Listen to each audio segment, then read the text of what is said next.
It's me Isha और आज हम लोग स्टार्ट करने वाले हैं क्लास 6 के मैथ्स का चैप्टर नंबर 11 अलजेब्रा का पार्ट 2। आई होप आप लोगों ने इसका पार्ट 1 देखा होगा और अगर नहीं देखा है तो मैं आई बटन पे उसका लिंक आप लोग को प्रोवाइड कर दूंगी एंड आप वहाँ से जाके इसका पार्ट 1 देख सकते हैं। एंड प्लीज़ पार्ट 2 देखने से पहले पार्ट 1 देख लीजिए, क्योंकि जो पार्ट 1 के कॉन्सेप्ट्स हैं वो हमारे पार्ट 2 के कॉन्सेप्ट से रिलेट करते हैं, ठीक है। सो आप फर्स्ट आप जाइए पार्ट 1 देखिए, ठीक है। सो आज हम लोग क्या करने वाले हैं, आज हम लोग using variables with practical questions करने वाले हैं। पार्ट 1 को हमने कैसे एंड किया था, पार्ट 1 को हमने एंड किया था ऐसे, मतलब हम लोग इस टाइप के क्वेश्चन सीख रहे थे जहाँ पे आपको कुछ अलजेब्रिक एक्सप्रेशन दिया रहेगा, आपको उसको स्टेटमेंट में फॉर्म करना है। किसमें? स्टेटमेंट में फॉर्म करना है। एंड कुछ स्टेटमेंट दी रही है, आपको उसको अलजेब्रिक एक्सप्रेशन में फॉर्म करना है, ठीक है। सो इस टाइप के क्वेश्चन हमने अपने पिछले क्लास में किए थे एंड में। अब हम क्या करने वाले हैं, using variables with practical questions, ठीक है। अब हम लोग ये वेरिएबल्स जो होते हैं उन्हें हम लोग प्रैक्टिकल क्वेश्चंस में यूज़ करेंगे, ठीक है। प्रैक्टिकल क्वेश्चंस मतलब थोड़े से डिफरेंट टाइप ऑफ क्वेश्चन और मतलब रियल लाइफ से रिलेटेड क्वेश्चंस, ठीक है। सो यहाँ पे हमारे क्वेश्चन किस टाइप से आ सकते हैं, यहाँ पे मैंने एक एग्जांपल जस्ट लिया और इसी इजी एग्जांपल के हिसाब से आपके टेक्स्ट बुक में भी है नॉर्मल इजी, क्योंकि अभी आप लोग 6 में पढ़ रहे हो तो इतने ज़्यादा कॉम्प्लिकेटेड क्वेश्चन अभी नहीं है, तो इसी टाइप के बेस पे क्वेश्चन आपके आएंगे। तो यहाँ पे मैंने एग्जाम्पल लिया है, I have 4 more marbles than Rahul. इसका मतलब क्या हुआ, मेरे पास 4 more मार्बल्स हैं राहुल से, ठीक है। सो यहाँ पे हमें क्या नहीं पता है, यहाँ पे हमें ये नहीं पता है कि राहुल के पास पहले कितने मार्बल्स हैं। यहाँ पे बोला जा रहा है कि मेरे पास राहुल से 4 ज़्यादा मार्बल्स हैं, ठीक है। तो हम पहले ये पता करना पड़ेगा ना कि राहुल के पास कितने मार्बल हैं, तभी तो हम लोग अपना मार्बल काउंट कर पाएंगे ना। तो इस टाइप के क्वेश्चंस में आपको क्या लेट करना पड़ेगा, आपको यहाँ पे फर्स्ट लिखना पड़ेगा let the marbles with Rahul be x, ठीक है। यहाँ पे हम लिख रहे हैं जितने मार्बल राहुल के पास है उसे हम क्या लेट कर लेंगे, लेट मतलब मान लिया हमने कि जो मार्बल्स है राहुल के पास वो क्या है, x नंबर ऑफ मार्बल्स है। मतलब x नंबर मतलब x क्या है, यहाँ पे एक वेरिएबल है, इसका वैल्यू फिक्स नहीं है, वो किसी का भी वैल्यू ले सकता है। तो इससे हम लोग क्या फाइंड कर सकते हैं, इससे हम लोग ये फाइंड कर लेंगे कि हमारे पास कितने मार्बल है। कैसे फाइंड करेंगे, यहाँ पे क्वेश्चन में क्या दिया है कि राहुल के पास जितने मार्बल हैं उससे 4 ज़्यादा मार्बल हमारे पास है। तो कैसे इसका आंसर फॉर्म होगा, इसका आंसर ऐसे फॉर्म होगा 4 + x। इसका मतलब ये x क्या है, यहाँ पे जितने मार्बल्स राहुल के पास है, और यहाँ पे मैंने सो यहाँ पे हमारे पास 4 + x क्यों है, क्योंकि यहाँ पे जो x है वो यहाँ पे क्या है, वो x हमारा राहुल के पास जितने मार्बल हैं उससे शो कर रहा है ना। एंड हमने इसमें 4 क्यों ऐड किया है, क्योंकि 4 वो नंबर है जो यहाँ पे क्या है, 4 वो नंबर है जो आपके पास राहुल से 4 मार्बल ज़्यादा है ना आपके पास राहुल से। तो हमने यहाँ पे क्या किया है, राहुल का यहाँ पे x लिख दिया हमने कि राहुल के पास इतने मार्बल हैं और आपके पास उससे 4 ज़्यादा मार्बल है। इजिकल टू क्या हो जाएगा, इजिकल टू हो जाएगा जितना आपके पास मार्बल है ना। आपके पास तो 4 मार्बल है, 4 मार्बल ज़्यादा है ना राहुल से, तो 4 + x हो जाएगा, ठीक है। क्योंकि आपके पास 4 more मार्बल्स देन राहुल है, ठीक है। राहुल का यहाँ पे x मान लिया है हमने, यहाँ पे आपका 4 मान लिया है, तो 4 + x आपका यहाँ पे हो जाएगा आपके पास कितने मार्बल्स हैं, ठीक है। सो इसी से बेस्ड हम लोग एक और क्वेश्चन को सॉल्व करते हैं। तो our next question is about same to same, एक ही हम लोग एग्जांपल ले रहे हैं। अभी जो हमने एग्जांपल लिया था सिमिलर वैसा ही हम लोग एक एग्जांपल यहाँ पे ले रहे हैं। तो एग्जांपल क्या है, Payal is 6 years younger than Ajay, ठीक है। सो ये हमारे पास एक स्टेटमेंट दिया है, हमें इसे क्या करना है, सॉल्व करना है। तो कैसे सॉल्व करेंगे, यहाँ पे पहले क्या फाइंड करना पड़ेगा, यहाँ पे पहले आपको अजय का एज फाइंड करना पड़ेगा, ठीक है। यहाँ पे जब हमने अजय का एज फाइंड कर लिया, फिर हम लोग डायरेक्टली पायल का एज फाइंड कर लेंगे, है ना। सो कैसे फाइंड करेंगे, यहाँ पे हम लोग अजय का एज क्या ले लेंगे, let the age of the Ajay be Y. हर जगह हम लोग x नहीं लेंगे, मतलब आप ले सकते हो कुछ भी, मान आपको x ले सकते हो, y ले सकते हो, b l m कुछ भी ले सकते हो। यहाँ पे मैंने y लिया है। Let the age of Ajay be y, तो यहाँ पे पायल का एज क्या हो जाएगा, पायल का एज हो जाएगा y -6 हो जाएगा हमारे पायल का एज। क्यों, क्योंकि यहाँ पे जो पायल है वो 6 years यंगर दैन अजय है ना। सो ये हमारे पास क्या हो गया, हमने एक और एग्जांपल सीख लिया इसमें का कि कैसे आप इस टाइप के स्टेटमेंट्स को सॉल्व करोगे, ठीक है। So now let's move to our next example. Our next example is Raman is twice as old as Aman। यहाँ पे दो लोगों के क्या बात हो रही है, एजेस की बात हो रही है। तो यहाँ पे क्या बोला जा रहा है, जो रमन है वो क्या है, twice old as अमन। अब यहाँ पे एक वर्ड है टॉयस, तो ये टॉयस क्या होता है पहले हम उसे समझते हैं। टॉयस मतलब जैसे कि हमने बोला x का टॉयस क्या हो जाएगा, 2x, किसी भी चीज़ का 2 टाइम्स, ठीक है। आप बोलोगे 4 का टॉयस क्या हो जाएगा, 4 4 हो जाएगा, ठीक है, उसका टॉयस हो जाएगा, ठीक है।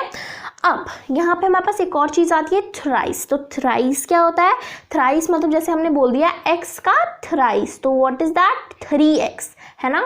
सो थ्राइस ट्वाइस तो ये हमें पता है, अब पता चल गया ना आप लोगों को। और एक और जैसे कि अब हम लोग ऐसे 4, जैसे हमने बोला ना ट्वाइस हम लोग 2 को करते हैं, ठीक है, 2 को रिलेट करते हैं, थ्राइस को 3 से रिलेट करते हैं। तो 4 5 एंड जितने भी आगे के नंबर को रिलेट करने के लिए और कोई नंबर नहीं है और कोई टाइप स्पेसिफिक वर्ड नहीं है, इसीलिए एक अलग टाइप का नाम यूज़ किया जाता है जिसे हम बोलते हैं टाइम्स। जैसे कि यहाँ पे क्या होता है, Raman is 4 times as old as Aman, क्योंकि 4 का कोई वो नहीं है, जैसे कि 2 को रिलेट करने के लिए ट्वाइस बोलते हैं, 3 को रिलेट करने के लिए थ्राइस बोलते हैं, तो 4 को रिलेट करने के लिए कोई नाम नहीं है ना, इसलिए इतनी 4 से आगे जितने भी मतलब नंबर्स को अगर हमें रिलेट करना है उसके टाइम्स को, तो हम इसे टाइम्स लिखते हैं। Raman is 4 times as older as Aman, ठीक है। सो ये हमने कुछ बेसिक कॉन्सेप्ट्स को सीख लिया। अब हम लोग इस क्वेश्चन पे आते हैं। तो यहाँ पे आप लोग से क्या पूछा गया है, Raman is twice old as Aman, ठीक है। यहाँ पे जो रमन है वो क्या है, ट्वाइस ओल्ड एज अमन है, ठीक है। सो इसी पहले हमें क्या फाइंड करना पड़ेगा, पहले हमें अमन की एज फाइंड करनी पड़ेगी, ठीक है। So let the age of Aman be x। यहाँ पे हमने क्या ले लिया, जो अमन का एज है उसे हमने x ले लिया। अब यहाँ पे रमन का जो एज है वो क्या है, यहाँ पे रमन का जो एज है वो क्या है, टॉइस है अमन की एज के, है ना, टॉइस है। तो यहाँ पे क्या हो जाएगा, रमन एज इज 2x, कैसे हो जाएगा, x यहाँ पे हो जाएगा 2 × x, क्योंकि यहाँ पे क्या बोला जा रहा है, जो रमन की एज है वो अमन से टॉइस है, तो क्या हो जाएगा, x हमने यहाँ पे लिखा है ना, x का टॉइस क्या होगा, 2x, तो यहाँ पे जो रमन का एज होगा वो 2x हो जाएगा, okay. So now let's move to our next set of examples. So our next set of example is Raju's father's age is 2 years more than 3 times Raju's age। So ये थोड़ा सा क्वेश्चन आपको क्रिटिकल लग रहा होगा, 2 years more than 3 times Raju's as, तो ये आप कैसे सॉल्व करोगे, ओके। सो पहली चीज़, जब भी कोई से भी क्लास में आप अलजेब्रा पढ़ोगे, 6 से अलजेब्रा स्टार्ट हो जाता है, 9 तक 12 तक अलजेब्रा चलता है, ठीक है। ये सारे मैथ के बुक में कहीं ना कहीं तो एक चैप्टर पक्का रहेगा, ठीक है। सो अब जब राजू का आपको इस टाइप के कुछ इतने क्रिटिकल क्वेश्चन आपके पास आ जाएंगे तो आप कैसे हर टाइम सॉल्व करोगे। पहली चीज़ हमेशा दिमाग में रखनी है, अगर आपको एक क्वेश्चन समझ में नहीं आ रहा, उससे 1 बार 2 बार 3 बार तो मैक्सिमम आप पढ़ोगे तो आपको आ जाएगी। अगर तभी भी नहीं आ रहा तो आप स्टेप वाइज थोड़े ब्रेक डाउन करके पढ़ो, तब आपको पक्का आ जाएगा अलजेब्रा के क्वेश्चंस, ठीक है। आपको इन क्वेश्चंस को ज़्यादा मैथमेटिकली सॉल्व नहीं करना, आपको लॉजिकली सॉल्व करना है, ठीक है। सो हम इसे पहले क्वेश्चन जो हमारे यहाँ पे है, एक थोड़ा सा क्रिटिकल क्वेश्चन, एक प्रैक्टिकल, इसे हम एक बार सॉल्व करके देखते हैं। तो यहाँ पे जो Raju's father age is 2 years more than 3 times Raju's age. यहाँ पे क्या बोला जा रहा है, जो राजू के पापा हैं उनकी एज क्या है, 2 साल ज़्यादा है 3 टाइम राजू की एज से, ठीक है। सो यहाँ पे इस क्वेश्चन को और मैं थोड़ा हिंदी में बोलती हूँ। यहाँ पे क्या बोला जा रहा है, जो राजू की एज का जो 3 टाइम होगा, अभी जितना राजू है उसका जो 3 टाइम होगा, उससे अगर हम 2 years और प्लस कर दें तो वो होगा हमारे राजू के पापा का एज। समझ में आप लोगों को? अभी जो करेंट राजू का एज है उसका 3 टाइम्स, और उसका जो 3 टाइम्स आएगा उसे जब हम लोग 2 years से प्लस कर देंगे तो वो हमारे फादर का एज आ जाएगा, राजू उसके फादर का एज, ठीक है। सॉल्व करते हैं हम। तो पहले आपको यहाँ पे क्या लेना पड़ेगा, पहले आपको यहाँ पे Raju's age, let Raju's age be X लेना पड़ेगा। यहाँ पे क्या लेना पड़ेगा, राजू का एज आपको यहाँ पे एक्स लेट करना पड़ेगा। यहाँ पे पहले क्या बोला है, राजू के एज का 3 टाइम, तो राजू के एज का 3 टाइम और थ्राइस क्या हो जाएगा, 3x हो जाएगा, x इंटू एक्स 3x हो गया, है ना। अब फिर क्या बोला है, 3 years मोर, फिर क्या बोला है, age is 2 years more than 3 times. अब 2 years भी इसमें और ऐड हो गया, इसका मतलब क्या हो गया, 3x प्लस 2, ये क्या हो गया, राजू के फादर का एज, क्या हो गया, फादर्स एज, ठीक है। सो ऐसे ही हम इस टाइप के क्रिटिकल क्वेश्चंस को सॉल्व करते हैं। फर्स्ट आपको एकदम ध्यान से इस टाइप के क्वेश्चंस को पढ़ना पड़ेगा। So now let's move to our next example. So our next set of examples are Palak's age after 5 years and Payal's age 3 years ago, ठीक है। सो यहाँ पे हमने दो एकदम डिफरेंट क्वेश्चंस लिए जो अभी तक हमने नहीं किया है, ठीक है। सो मोस्टली इस पार्ट में मैं इतने सारे आपको एग्जांपल क्लियर कर रही हूँ क्योंकि आपके जितने भी एक्सरसाइज हैं उनमें इसी से रिलेटेड बहुत सारे क्वेश्चंस हैं, okay. So Palak's age after 5 years and Payal's age 3 years ago। तो इस टाइप के अगर क्वेश्चन आपको आते तो आप कैसे इसे सॉल्व करोगे, कैसे इसे रिलेट करोगे मैथ से। तो फर्स्ट आपको यहाँ पे क्या करना है, यहाँ पे पहली बात, यहाँ पे आपको पायल की एज गिवन नहीं है, बस ये पूछा है आपसे, मतलब जो पलक की एज यहाँ पे आपको गिवन नहीं है, बस आपको ये पूछा है कि उसकी एज 5 साल बाद क्या होगी। तो यहाँ पे फर्स्ट थिंग आपको क्या करना पड़ेगा, जो हम लोग सारे क्वेश्चन में करते आ रहे हैं, लेट पलक्स एज बी एक्स, ठीक है। पलक की एज हमने एक्स ले ली क्योंकि हमको गिवन ही नहीं है। अब यहाँ पे आपसे पूछा है इसकी एज 5 साल बाद क्या होगी, तो x प्लस 5 होगी उसकी एज। नॉर्मली अगर आपसे पूछा जाए कि अभी आप लेट्स सपोज 10 years के हो, ठीक है, और पूछा जा रहा है कि अभी आप 10 years के हो, 2 years बाद आपकी एज क्या होगी, 10 + 2 होगी ना, ठीक है, 10 + 2 हो जाएगी आपकी एज, है ना। अभी आप 10 years के हो, उसके बाद आप 10 + 2 हो जाओगे विच इज़ 12 years, है ना। सो यहाँ पे भी वही हुआ है, यहाँ पे बस हमको यहाँ पे जो ये 10 दिया है ना, हमको प्रेजेंट एज वो नहीं गिवन है, हमको यहाँ पे सिर्फ हमने उसका नाम, मतलब उसका जो एज है उसे हम x मान लिया है, x + 5 हमने कर दिया, ठीक है, वही है उसका आंसर, ठीक है। आपको यहाँ पे दिक्कत नहीं मतलब सोचना नहीं कि x + 5 क्या होता है, x हम लोग कैसे ले लेंगे। इस टाइप के चैप्टर्स में आपको जो गिवन है बस आपको उसी से करना है, आपको इसमें मतलब खुद से वो नहीं सोचना है कि शायद मैंने गलत कर दिया, नहीं, जो आपकी मैम ने सिखाया होगा वही सही होगा, ठीक है।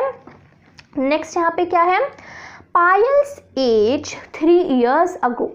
पहले वाले क्वेश्चन में हमको क्या पूछा था, पलक्स एज आफ्टर 5 years, आफ्टर बाद में 5 year बाद में उसके एज कितनी होगी। मान लो अभी वो 10 साल की है, उसके बाद 5 years के बाद कितनी एज होगी उसकी, 15 years होगी, है ना। और यहाँ पे क्या पूछा है, Payal's age 3 year ago, after नहीं अगो, ठीक है। वैसे बोलते हैं ना वंस अपॉन ए टाइम, ऐसे करके अगो में आते हैं ना वहाँ पे, तो अगो मतलब पीछे का टाइम है ना, अगो 3 इयर्स बैक हम लोग इसे कह सकते हैं। क्वेश्चन में कभी अगो भी लिख सकते हैं और 3 इयर्स बैक भी लिख सकते हैं। तो पायल की एज हमें अभी प्रेजेंट एज पता नहीं है, तो क्या ले लेंगे, Payal's present age be X. Payal की जो प्रेजेंट एज हमको गिवन नहीं है तो हम उसे क्या ले लेंगे, लेट एक्स कर लेंगे। ठीक है, हमने यहाँ पे क्या ले लिया, पायल की जो प्रेजेंट एज है उसे एक्स ले लिया। फिर यहाँ पे क्या पूछा है, उसकी एज 3 इयर्स अगो। अगो मतलब माइनस हो जाएगा, एक्स माइनस 3 हो जाएगा, उसका पुराना 3 साल पहले का जो एज था हो जाएगा। ठीक है, सो ऐसे ही हम लोग क्या फाइंड करते हैं, इस टाइप के क्वेश्चन को हम कोरिलेट कर लेंगे अलजेब्रा से। ओके, अगो मतलब माइनस एंड आफ्टर मतलब आने वाला है, मतलब और ऐड कर देंगे हम उससे। ठीक है, सो आप इसे डेली लाइफ से एग्जाम्पल से भी रिलेट कर सकते हो। So now let's move to our next example. So our next example is price of wheat per kg is 5 rupees less than price of rice per kg। यहाँ पे क्या बोला जा रहा है, जो प्राइस ऑफ व्हीट है ना, जो प्राइस ऑफ व्हीट है वो क्या है, 5 रुपये लेस है द प्राइस ऑफ राइस से, है ना। तो यहाँ पे क्या हो गया, जो व्हीट का प्राइस है वो 5 रुपीज़ लेस है पर केजी। यहाँ पे जो प्राइस है वो 5 रुपीज़ लेस है प्राइस ऑफ राइस पर केजी। तो यहाँ पे जो राइस का क्वेश्चन है वो इस पूरे क्वेश्चन को रिलेट कर रहा है, जो राइस है इस पूरे क्वेश्चन को रिलेट कर रहा है। तो यहाँ पे हम क्या ले लेंगे, let the price of rice पर केजी बी, यहाँ पे हम लोग लिख देंगे बी एक्स। ठीक है, हमने क्या ले लिया, यहाँ पे जो प्राइस ऑफ राइस है हमने उसे एक्स ले लिया। अब यहाँ पे हमको क्या गिवन है कि जो प्राइस ऑफ व्हीट है वो क्या है, पर KG is 5 rupees less than the price of rice. तो यहाँ पे हमने ये एक्स क्या लिया है, द प्राइस ऑफ राइस पर केजी। तो यहाँ पे जो प्राइस ऑफ व्हीट क्या होगा, यहाँ पे जो प्राइस ऑफ व्हीट होगा एक्स माइनस 5। ठीक है, सो ये क्या हो जाएगा हमारा प्राइस ऑफ व्हीट। ठीक है, नॉर्मल क्वेश्चन है, आपको सिर्फ इसे धीरे धीरे पढ़ के सॉल्व करना है। So now let's move to topic is about value of variable. अब हम लोग देखने वाले हैं जो मतलब जो एक्सप्रेशन होता है उसकी जो वैल्यू होती है, उसमें जो वेरिएबल होता है उसकी जो वैल्यू होती है उसे हम कैसे फाइंड कर सकते हैं। ठीक है, सो लेट्स सपोज हम लोग एक एग्जांपल ले लेते हैं 2n इज इक्वल टू 10। अब ये जो मैंने लिखा है 2n इज इक्वल टू 10, ये क्या है, एक इक्वेशन है। ठीक है, अब इक्वेशन और एक्सप्रेशन में क्या डिफरेंस होता है, एक्सप्रेशन क्या होता है, जैसे कि मैंने लिख दिया 2y प्लस 3x माइनस 2, तो ये क्या है, मेरा एक एक्सप्रेशन है। लेकिन अगर मैं इसी में कुछ इस टाइप का लगा दूँ, देखिए अगर मैं इसी में लगा दूँ इज इक्वल टू 2, इसमें मैंने क्या लगा दिया, इज इक्वल टू का साइन लगा दिया, तो ये क्या बन जाएगा, इक्वल्स टू का साइन लगा दिया ना, तो ये क्या बन जाएगा, एक इक्वेशन बन जाएगा। ठीक है, एक्सप्रेशन मतलब जिसमें कोई इक्वल्स टू का साइन नहीं होता, और इक्वेशन मतलब जिसमें एक इक्वल्स टू का साइन होता है, जो इसे 2 पार्ट्स में डिवाइड कर देता है, left hand side and right hand side. ठीक है, left hand side and right hand side में एक एक्सप्रेशन मतलब इक्वेशन को ये 2 पार्ट्स में डिवाइड कर देता है इक्वल्स टू का साइन। तो यहाँ पे हम लोग क्या फाइंड करने वाले हैं, एक इक्वेशन में हम लोग फाइंड करने वाले हैं यहाँ पे एक वेरिएबल की वैल्यू। तो यहाँ पे वेरिएबल कौन सा है, n है ना। अब हमें n की यहाँ पे वैल्यू फाइंड करनी है, तो हमें ऐसे वैल्यू फाइंड करनी पड़ेगी जिससे हमारा जो लेफ्ट हैंड साइड है, जो राइट हैंड साइड है, उसका जो आंसर होगा अगर वो इक्वल हुआ तभी ये मतलब जो n का वैल्यू होगा वो सही होगा, करेक्ट होगा। तो इसका पहला हम लोग मतलब कैसे तरीका होता है फाइंड करने का, उसे हम क्या बोलते हैं, हिट एंड ट्रायल मेथड। मतलब हम लोग n की जगह कोई सा भी नंबर पुट करके उस इक्वेशन में चेक करेंगे, तब जाके अगर हमें एंड में वैल्यू मिली तो उसी टाइप के मेथड को हम हिट एंड ट्रायल मेथड कहते हैं। मैं हिट एंड ट्रायल मेथड अभी करके दिखाती हूँ। देखिए यहाँ पे जो n है, अब हमें इसका क्या करना है, वैल्यू फाइंड करना है हिट एंड ट्रायल मेथड से। तो कैसे फाइंड करेंगे, पहले हम n का वैल्यू 1 रख के करेंगे। तो क्या हो जाएगा, यहाँ पे जो हमारे पास 2 है ना, ये क्या हो जाएगा 2 × 1 हो जाएगा, है ना। एंड यहाँ पे हमारे पास 10, तो पहले से तो 2 × 1 = 2, तो ये यहाँ पे क्या है, यहाँ पे 10 है, यहाँ पे 2 है, तो ये क्या हो गया, नॉट इक्वल हो गया, है ना। अगर अब हम यहाँ पे क्या रखें, अब हम यहाँ पे रखेंगे n का वैल्यू, n = 2। अब हम n का वैल्यू यहाँ पे 2 रखते हैं, तो 2 × 2 = 10, तो 2 × 2 4 होता है, which is not equal to 10। यहाँ पे भी मान लो left and right hand side है वो दोनों इक्वल नहीं है। अब अगर हम यहाँ पे रखें n का वैल्यू 3, तो इसे सॉल्व करके देखते हैं। अगर हमने n का वैल्यू 3 रखा तो ये 2 हो जाएगा, 2 × 3 = 10, 2 × 3 = 6, which is not equal to 10। यहाँ पे भी लेफ्ट हैंड और राइट हैंड साइड इक्वल नहीं है। फिर अगर हम यहाँ पे 2 × 4 रखें तो क्या हो जाएगा, 4 × 2 = 8, यहाँ पे तो 10 है, यहाँ पे 10 है, तो ये दोनों क्या हो गया, left hand side and right hand side यहाँ पे हमारे दोनों इक्वल नहीं है। इसका मतलब अगर हम n की वैल्यू 4 भी पुट करेंगे तो ये आंसर नहीं हो पाएगा प्रॉपरेट। अब अगर हम यहाँ पे n का वैल्यू 5 रखते हैं, फिर इसे सॉल्व करके देखते हैं। 2 × 5 हो जाएगा यहाँ पे 10, 2 × 5 = 10, एंड इधर भी हमारे पास 10 है। तो ये क्या हो गया, यहाँ पे हमारा जो LHS है वो इक्वल हो गया हमारे RHS के, मतलब left hand side is equal to right hand side. तो इसका मतलब इस इक्वेशन में जो n की वैल्यू है वो क्या होगी, हमारी 5 होगी। अब ये जो मैंने इतना बड़ा सा प्रोसेस किया है हर एक नंबर को फाइंड करके, इसी प्रोसेस को हम बोलते हैं हिट एंड ट्रायल मेथड। जब तक आपको आंसर नहीं आता है आपको उसके अंदर वैल्यू पुट करते रहना होगा, ठीक है। सो इस टाइप के मेथड को हम लोग क्या बोलते हैं, हिट एंड ट्रायल मेथड, ठीक है। सो अब हम लोग अपने नेक्स्ट टाइप के क्वेश्चन में आते हैं, ठीक है। सो हमारा नेक्स्ट टाइप ऑफ क्वेश्चन क्या है, अब यहाँ पे हमारा नेक्स्ट टाइप ऑफ क्वेश्चन, पहले हमने क्या देख लिया, हिट एंड ट्रायल मेथड। सो अब हमारा नेक्स्ट यहाँ पे क्या आएगा, अब हम यहाँ पे नेक्स्ट क्वेश्चन आएगा सब्स्टिट्यूशन मेथड। तो सब्स्टिट्यूशन मेथड क्या होता है, सब्स्टिट्यूशन एक ऐसा मेथड होता है जिसमें क्या दिया रहेगा ना, आपको मान लीजिए यही क्वेश्चन दिया, ठीक है। सो इस टाइप के क्वेश्चन में, सब्स्टिट्यूशन मेथड वाले क्वेश्चन में क्या रहेगा, आपको ये जो n का वैल्यू है वो क्या रहेगा, पहले से ही गिवन रहेगा। लेट्स सपोज यहाँ पे हमने n का वैल्यू क्या ले लिया, यहाँ पे हमने n का वैल्यू 6 ले लिया, ठीक है। ये आपको क्वेश्चन में गिवन है, ठीक है। n का वैल्यू 6 आपको क्वेश्चन में गिवन है एंड आपको ये इक्वेशन दिया हुआ है और आपसे पूछा है कि क्या n का वैल्यू 6 हमारे इस इक्वेशन का आंसर है। तो हमें क्या करना पड़ेगा, हमें इस 2 और ये जो n है उसकी जगह 6 रखना पड़ेगा, फिर इस इक्वेशन को सॉल्व करना पड़ेगा। तो 6 × 2 = 6 × 6, 6 × 2 = 12 इज नॉट इक्वल टू 10। तो ये क्या हो गया, इसका मतलब ये हुआ कि हमारे जो n का वैल्यू 6 है वो इम्प्रॉप्रिएट है, ठीक है। इसका मतलब जो n का वैल्यू है यहाँ पे 6 नहीं है, वो कोई दूसरा वैल्यू है, ठीक है। सो ऐसे ही हम लोग कुछ और एग्जाम्पल लेते हैं।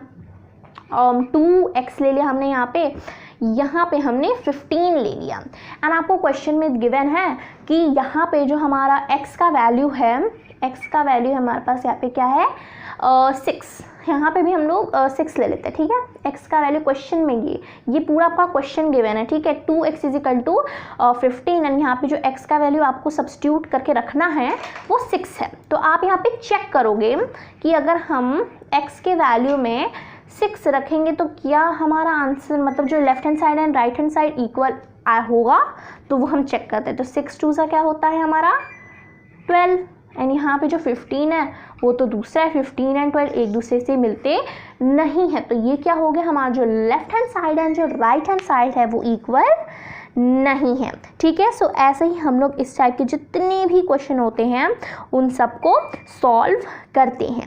तो यहीं पे हमने क्लास 6 के मैथ्स का चैप्टर नंबर 11 अलजेब्रा का पूरा इंट्रोडक्शन क्लियर कर लिया है। एंड प्लीज़ मेरे चैनल को सब्सक्राइब कर दीजिए और बेल आइकन दबा दीजिए जिससे आने वाली सारी वीडियो नोटिफिकेशन आपको जल्द से जल्द मिल जाए। और अगर आपको ये वीडियो अच्छी लगती है तो इस वीडियो को लाइक कीजिए, अपने फैमिलीज और फ्रेंड्स के साथ ये वीडियो शेयर कीजिए। Thank you.